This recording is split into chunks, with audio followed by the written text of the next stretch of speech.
Hello guys, welcome back to my channel. আশা করি তোমরা সবাই ভালো আছো, আমিও খুব ভালো আছি। আমার নতুন একটা ভিডিওতে তোমাদেরকে অনেক ভালোবাসা। তো আজকে যাচ্ছি বলনাতে। তো কি করছি না করছি তোমাদের সব দেখাবো। চলো। আমাদের রাস্তা এত খারাপ, কি বলবো, বিরক্ত লাগছে যেতে। টুকটুক করে যাচ্ছে, দেখো রাস্তা কি খারাপ।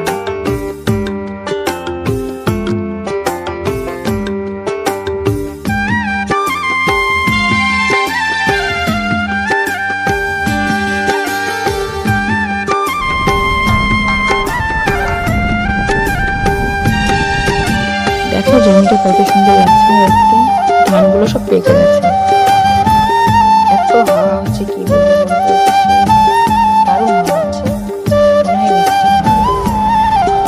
দেখো চলে এসি তো বাংলাতে, কিন্তু জ্যামে পড়ে গেলাম। কি যে করবো, আর ভালোই লাগে না। জ্যামটা বলেছে এখন যাচ্ছি, বাপরে বাপ, ভালোই লাগে না।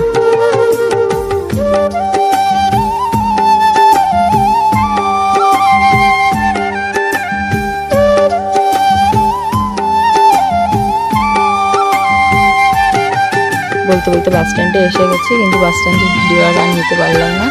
তো বাসে উঠে পড়লাম, এখন বসে আছি। এখন না বেশিক্ষণ আর লাগলো না, মানে আমাদের গঙ্গারাম থেকে বল্লাতে আসতে। তো চলে আসলাম। গেটটা দেখো কত সুন্দর লাগছে না? দেখছি কি শান্তি লাগছে, আমি দোকান থেকে ভিডিওটা করছি।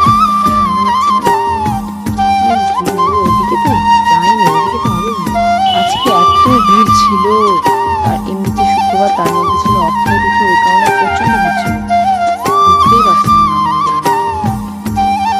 আমার বোনকে দেখে মনে হচ্ছে বোনের প্রচন্ড ঘুম পেয়েছে। দেখো তোমরা সবাই, ভালো লাগছে না, বসে আছি, কি করবো।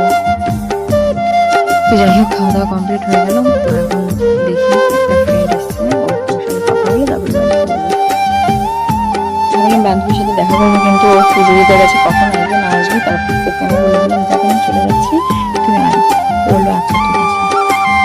তো আমরা টোটো পেয়ে গেলাম। তো এখন টোটোতে বসে পড়েছি, যাচ্ছি বাস স্ট্যান্ডের ওখানে বাস নিতে পারবো। দেখো রাস্তা কিন্তু ফাঁকা, আমরা আস্তে আস্তে আমার বান্ধবী ফোন করছিলাম যেহেতু কোথায় আসি। তো আমি বললাম বাস স্ট্যান্ডে আছি, ও বললো দাঁড়া যাচ্ছি।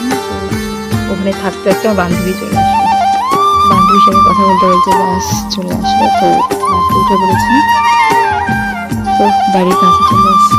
তো আজকে নতুন ভিডিওটা এখানে শেষ করলাম। ভালো লাগলে লাইক, কমেন্ট, সাবস্ক্রাইব করে দিও সবাই।